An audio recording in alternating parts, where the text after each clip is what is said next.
श्रीमद् भगवद गीता के पास आपके हर प्रश्न का उत्तर है। चाहे आपकी कोई भी परेशानी हो, कोई भी इच्छा हो, श्रीमद् भगवद गीता आपके हर प्रश्न का उत्तर देती है, आपकी हर समस्या का हल देती है। चाहे वो परेशानी आपके मन की हो या धन की हो या आपके शरीर की हो या आपके रिश्तों की हो, आपको अपनी हर समस्या का उत्तर श्रीमद् भगवद गीता में जरूर मिलेगा। आज हम उसी श्रीमद् भगवद गीता के ऐसे 11 अनमोल उपदेश आपको बताएंगे जो आपकी पूरी जिंदगी बदल देंगे। बस आप इन बातों को वीडियो के अंत तक ध्यान से सुनिए। जो भी व्यक्ति इस वीडियो को अंत तक सुनेगा उसे अपनी जिंदगी, उसे अपनी हर परेशानी का हल अवश्य मिलेगा। उसे अपनी जिंदगी में जो कुछ भी चाहिए वो उसे जरूर मिलेगा। श्रीमद् भगवद गीता का सबसे पहला उपदेश यही है कि कोई अगर आपका अपना है या कोई आपसे बड़ा है तो उसका अपने प्रति गलत व्यवहार कभी भी सहन नहीं करना चाहिए। ये गीता का उपदेश हमारी जिंदगी से भी जुड़ा है। हम भी अपने मन की अधिकतर तकलीफों को ये सोचकर जिंदगी भर सहते रहते हैं कि ये तो मेरा अपना है, ये तो मेरा बड़ा है, इसको हम कैसे कुछ कह सकते हैं।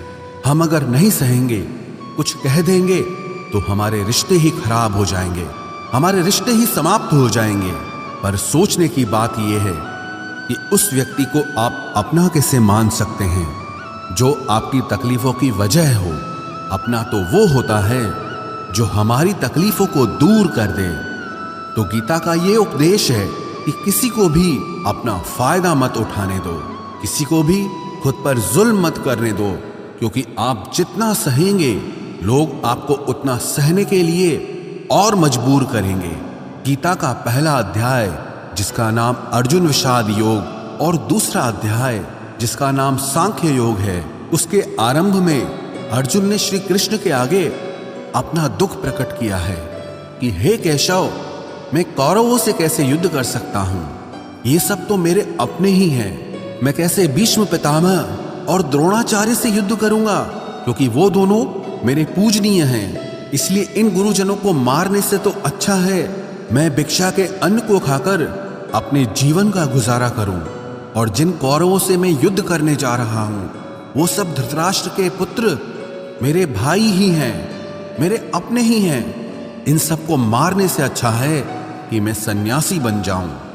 तो श्री कृष्ण ने अर्जुन से कहा कि यहां कौन अपना है और कौन पराया है। जो अधर्म करता है उसके साथ युद्ध करना तुझे मोक्ष और मुक्ति देगा। तू अपने इस मन के मोह को त्याग दे, नहीं तो सारा जग तेरी निंदा ही करेगा, तुझे डरपोक कहेगा। बात अपने पराये की नहीं है, बात धर्म और अधर्म की है, बात सही और गलत की है। अगर तू गलत को सहेगा, उसका अंत नहीं करेगा, तो गलत करने वाले को और बल मिलेगा, वो और भी गलत करेगा। इसीलिए मन के मोह को त्याग करके तू युद्ध कर। महाभारत की एक और कहानी भी है। जब अर्जुन के पुत्र अभिमन्यु की युद्ध में मृत्यु हो जाती है तब अर्जुन बहुत दुखी होता है, रोने लगता है। वो श्री कृष्ण से कहने लगा कि मेरा पुत्र अभिमन्यु मर गया है, मैं ये दुख बिल्कुल भी सहन नहीं कर सकता, मैं भी अपने आप को समाप्त कर लूंगा। फिर भगवान श्री कृष्ण उसे आत्माओं के लोक में लेके गए, जहां अभिमन्यु आनंद से बैठा हुआ था, क्योंकि उसने क्षत्रियोचित व्यवहार किया, इसलिए उसे उत्तम पद की प्राप्ति हुई। जब अर्जुन अभिमन्यु के पास रोते रोते पहुंचा, अपने पुत्र को देखकर अर्जुन बहुत प्रसन्न हुआ। उसे गले से लगाकर कहने लगा कि हे पुत्र, तेरे बिना तो मैं जी ही नहीं सकता, मैंने तो अपने जीवन की आशा का ही त्याग कर दिया है। तो अभिमन्यु कहने लगा कि आप कौन हैं? अर्जुन बोला, मैं तेरा पिता हूं, तू मेरा पुत्र है अभिमन्यु। तो अभिमन्यु कहने लगा कि कौन पिता कौन पुत्र, मेरे हजारों जन्म हुए हैं, किसी जन्म में आप मेरे पिता बनते हैं और किसी जन्म में मैं आपका पिता बनता हूं। आत्मा का न कोई माता होता है न कोई पिता होता है। जब अर्जुन ने देखा कि मेरा पुत्र मुझे पहचान भी नहीं रहा तो उसका सारा मोह खत्म हो गया। इसलिए गीता के इस उपदेश को ठीक से समझ लो कि यहां कोई अपना पराया नहीं है। जो बुरे वक्त में तकलीफ के वक्त में हमारा साथ दे, सिर्फ वही हमारा अपना है, बाकी सब पराए हैं। गीता का दूसरा उपदेश यह है कि जो चला गया है कभी उसका दुख मत करो, और जो आने वाला है उसकी बिल्कुल भी चिंता मत करो। जब महाभारत का युद्ध चल रहा था तब अर्जुन ने श्री कृष्ण से कहा कि अगर यह युद्ध हुआ तो करोड़ों लोग मारे जाएंगे। जो सैनिक और योद्धा इस युद्ध में मारे जाएंगे उनकी स्त्रियों का क्या होगा, समाज कैसे आगे बढ़ेगा। और भी बहुत सी बातें अर्जुन ने विस्तार से कही हैं। तो भगवान श्री कृष्ण ने कहा, अशोच्यानन्व शोचस्त्वम प्रज्ञावादांश भाषसे गतासून अगतासूश्च नानुशोचन्ति पंडिताः। श्री कृष्ण बोले, हे अर्जुन, तू बड़ी बड़ी ज्ञानियों जैसी बातें करता है, लेकिन जो सच में ज्ञानी होता है, वो जो लोग मर चुके हैं, जा चुके हैं या एक दिन जाने वाले हैं, उनकी चिंता नहीं करता है, उनका दुख नहीं करता है। तेरे हाथ में कुछ भी नहीं है, तू चाहकर भी कुछ कंट्रोल नहीं कर सकता। जीवन और मरण ये तो प्रकृति की नियति है। इसीलिए जो ज्ञानी होता है वो किसी के मरने पर भी रोता नहीं है। ज्ञानी जन ना ही बीते हुए कल का शोक करते हैं और ना ही आने वाले कल की चिंता करते हैं। इसीलिए जो होने वाला है वो होकर ही रहता है, और जो नहीं होने वाला है वो कभी नहीं होगा। ऐसा निश्चय जिसको समझ में आ जाता है, जिसकी बुद्धि में आ जाता है, उसे कभी कोई चिंता नहीं सताती, कोई दुख नहीं सताता। हमारे सारे दुखों का कारण ही यही है।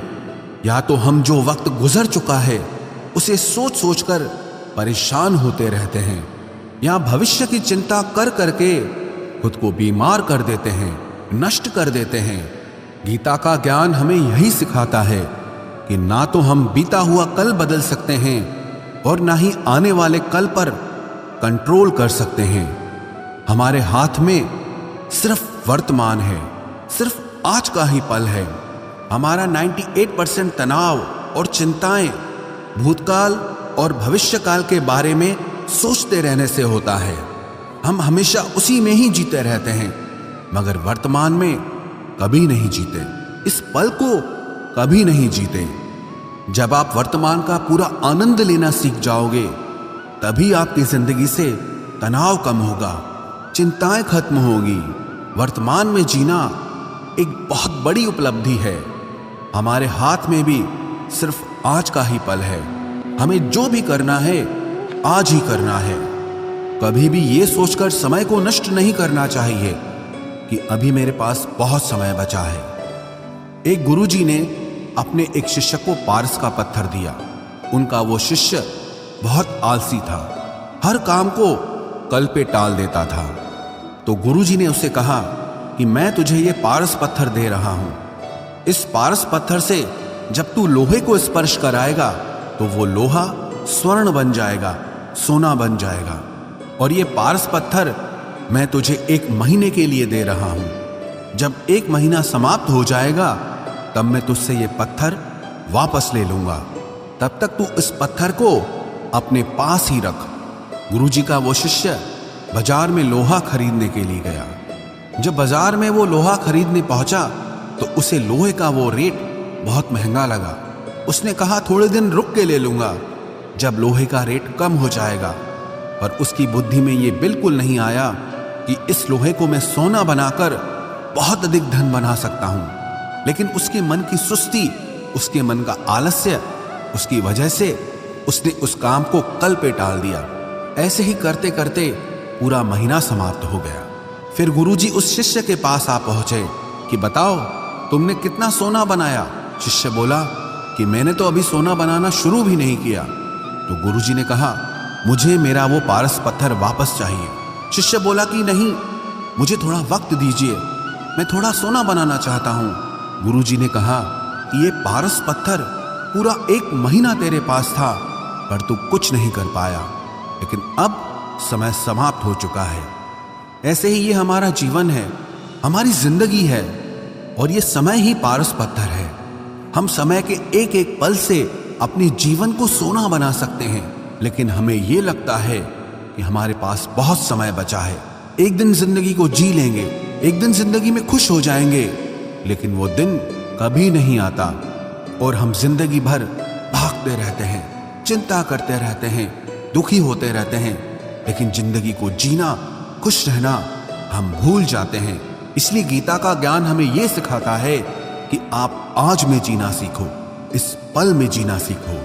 गीता का तीसरा उपदेश यह है कि मौत से डरना बिल्कुल व्यर्थ है। श्री कृष्ण ने गीता में कहा है कि यह संसार मृत्यु लोक है। जिसका भी जन्म हुआ है वो एक दिन जरूर मर जाएगा। जिसका आरंभ हुआ है उसका अंत अवश्य होगा। हम इसे रोक नहीं सकते। जैसे हम रोज कपड़े बदलते हैं, वैसे ही हमारी आत्मा नया शरीर धारण करती है। मृत्यु सिर्फ इस जीवन का एक नया आरंभ है, इस जीवन का अंत नहीं है। आत्मा कभी नहीं मर सकती और ना ही उसे कोई मार सकता है, लेकिन मौत का डर मनुष्य को सबसे ज्यादा लगा रहता है। मौत का दुख भी इंसान को सबसे ज्यादा होता है। एक पेड़ में दो पक्षियों का जोड़ा रहता था। उन दोनों को एक दूसरे से बहुत प्रेम था। उन्होंने साथ जीने मरने की कस्में खाई थी। एक दिन वहां एक शिकारी आया और उसने एक तीर चलाकर वहां पेड़ पर बैठे मादा पक्षी को मार दिया। तो वो अकेला नर पक्षी रोने लगा कि मैं तुम्हारे बिना कैसे जी पाऊंगा। तुम्हारी जगह मेरी मृत्यु आ जाती, मेरा जीवन तुमको मिल जाता। वो रो रो के बहुत विलाप करने लगा। इतने में ही उस शिकारी ने दूसरा तीर चलाया और उस नर पक्षी को भी मार दिया। वास्तविकता में ये कहानी हमारी ही है। हम भी रोते रहते हैं जब कोई मरता है तो, लेकिन हमें ये नहीं पता कि एक न एक दिन हमारा भी जीवन समाप्त हो जाएगा। हम भी उसी मृत्यु के पेड़ पे ही बैठे हैं, लेकिन शरीर का मिटना हमारा अंत नहीं है। श्री कृष्ण ने अर्जुन से कहा कि हे अर्जुन, तेरे और मेरे अनंत जन्म हुए हैं। तुझे कुछ भी याद नहीं है, लेकिन मुझे सब याद है। जो व्यक्ति इस सत्य को समझ ले कि मैं यहां इस संसार में कुछ समय के लिए आया हूं, उसकी जिंदगी के सारे झगड़े, सारे दुख, सारी चिंताएं ही समाप्त हो जाएंगी। जब इस संसार से जाना ही है तो दुख किस बात का। पहले के जमाने में साधु महात्मा लोग पैदल यात्रा करते थे। यात्रा करते करते वो एक नगर में पहुंचे। वो महात्मा बहुत थक चुके थे। उस नगर में उन्होंने एक महल देखा और उन्होंने उस महल में जाकर विश्राम करने का सोचा और वो महल में जाकर सो गए। जब उस महल में वहां का राजा पहुंचा तो अपने पलंग पर उस महात्मा को सोता देखकर बहुत हैरान हो गया। राजा उस महात्मा से पूछने लगा कि तुम मेरे महल में कैसे घुस आए और मेरे बिस्तर पर सो रहे हो। महात्मा कहने लगा, ये तुम्हारा महल है? मुझे तो लगा ये धर्मशाला है। तो राजा ने कहा, आपको मेरा महल धर्मशाला कैसे लगा? तो महात्मा ने राजा से प्रश्न किया कि तुमसे पहले इस महल में कौन रहता था? तो वो राजा बोला कि मुझसे पहले मेरे पिता यहाँ पर रहते थे और उससे पहले मेरे दादाजी यहाँ पर रहते थे। तो महात्मा ने फिर प्रश्न किया कि क्या तुम इस महल में हमेशा रहोगे या तुम्हारे बाद कोई और रहेगा? तो राजा कहने लगा कि मेरे बाद मेरा पुत्र इस महल में रहेगा। तो महात्मा राजा से कहने लगे कि जिस जगह पर रहने वाले बार बार बदल जाते हो उसे घर कैसे कह सकते हो? वो तो धर्मशाला ही है। इसीलिए तेरे महल को धर्मशाला समझकर मैं इसमें रात बिताने के लिए आ गया। धर्मशाला जान जग को, जीव सब मेहमान है। मोह किससे मत करो, सब स्वप्न का सामान है। यदि हम भी इस बात को समझ लें कि हम यहाँ कुछ समय के लिए आए हैं, आनंद करने के लिए आए हैं, खुश रहने के लिए आए हैं, तो हमारे सारे दुख ही समाप्त हो जाएं। जब हम अपना मोह यहाँ जमा लेते हैं, अपना दावा यहाँ जमा लेते हैं कि ये मेरा है, इसे मैं छोड़ नहीं सकता, इसके बिना मैं जी नहीं सकता, तो हमारा जीवन दुखों से भर जाता है। इसलिए जीवन में मृत्यु का भय त्याग करके जीवन का प्रतिपल आनंद लेना चाहिए। गीता का चौथा उपदेश, मन और विचारों को कंट्रोल किए बिना जीवन में कभी शांति और सुकून मिलने वाला ही नहीं है। अर्जुन ने श्री कृष्ण से कहा कि मेरा मन सही गलत सब कुछ जानता है, फिर भी मेरे विचार और मेरा मन मुझसे कंट्रोल नहीं होता। मैं जो करना चाहता हूं वो कर नहीं पाता हूं।